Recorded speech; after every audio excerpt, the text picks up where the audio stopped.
Hey everybody, we have began this series on prayer and fasting, and I hope as you begin this season of prayer and fasting with our church, that God will give you just a new conviction about spending time with Him, time in His Word, time in worship, and time in prayer, time hearing from God. I want it to be a spiritual discipline. It was one of the habits of Jesus, and it's our prayer for you that it becomes a habit for you in life. I want to tell you a story that's in 1 Samuel 13. It's kind of an obscure little story, but it's a perfect illustration about prayer.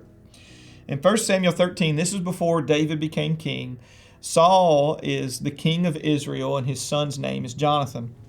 And they're getting ready to go fight the Philistines. But then in 1 Samuel, it describes what happened to their weapons. And this is what it said before the battle. Not a blacksmith could be found in the whole land of Israel, because the Philistines had said, otherwise the Hebrews will make swords or spears. So also Israel went down to the Philistines to have their plow points, mattocks, axes, and sickles sharpened. The price was 2/3 of a shekel for sharpening plow points and mattocks, and 1/3 of a shekel for sharpening forks and axes, and for the repointing of goads.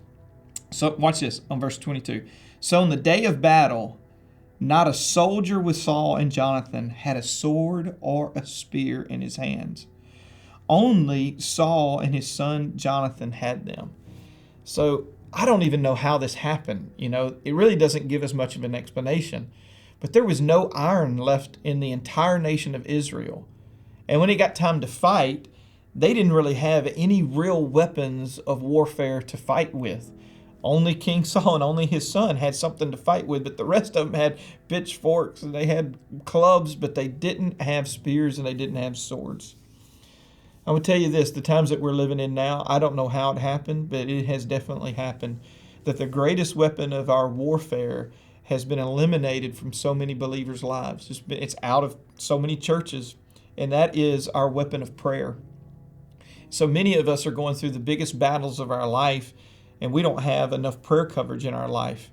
We don't have a relationship with God like we need to have it for that season. Sometimes you'll have a problem in your life and you'll be like, I think that my problem has outkicked my prayer coverage. What do I do?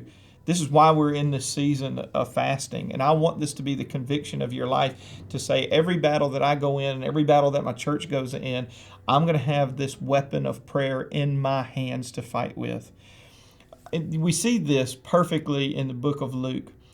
Jesus is traveling on a road to Jericho, and when he's going from point A to point B, along the road, there was a blind man, a beggar that was there. He realized that Jesus was coming, and he begins to cry out to him. And there's a great miracle that happens in this story, but it shows us not just the conviction of praying, but just how to pray effectively. It says, as Jesus approached Jericho, this is Luke chapter 18, a blind man was sitting by the roadside begging.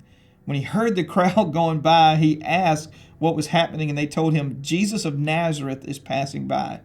He called out, Jesus, Son of David, have mercy on me. Those who led the way rebuked him and told him to be quiet, but he shouted all the more, Son of David, have mercy on me. I tell you, we'll just stop right here and I will tell you this. He had persistence, didn't he? Like no one else could stop him. He didn't have his eyes to see with, but he could hear. And there's a ruckus because there's probably 10,000 people traveling with Jesus. He's doing all these miracles. And people tried to shut him up. Could you imagine this happening in church? We're trying to shut somebody up and they're like, no, I need something from God. This is a first principle of prayer. Persist in prayer. When you pray, if you only pray about something one time, you don't care about it. But when you pray about something over and over and over, it shows you that you care. And it'll show you how to dig into the Word and find some answers in what God has already said on it. So he is persisting here. Jesus stopped and ordered the man to be brought to him. When he came near, Jesus asked him, what do you want me to do for you? Here's another key.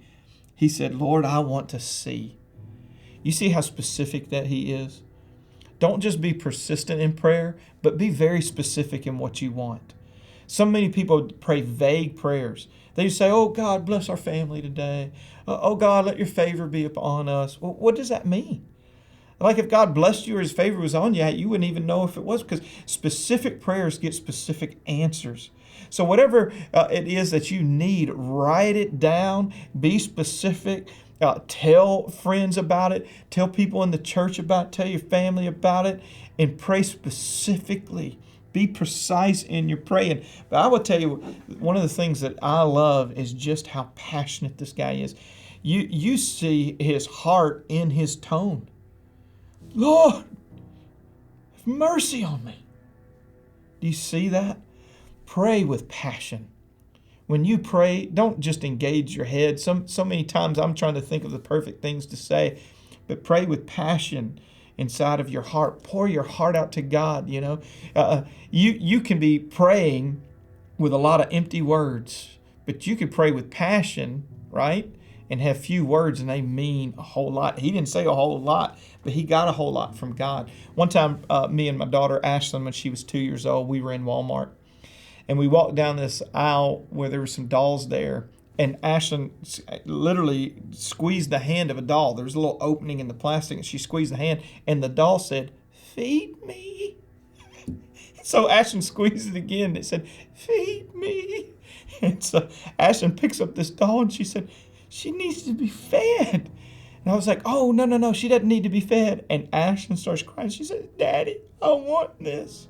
Because she wanted to take care of this doll. Ashlyn didn't even care about this dolls. She didn't play with many dolls growing up, but she just knew this doll was starving. So I was trying to explain to her, I'm going, "Ashlyn, listen to me. This is just a marketing ploy. We're going to sue Walmart later, And she just looked at me and said, "Daddy, I want this doll." And tears were coming down her face. And I looked at the passion of her plea, and I bought her 2 of them. Amen.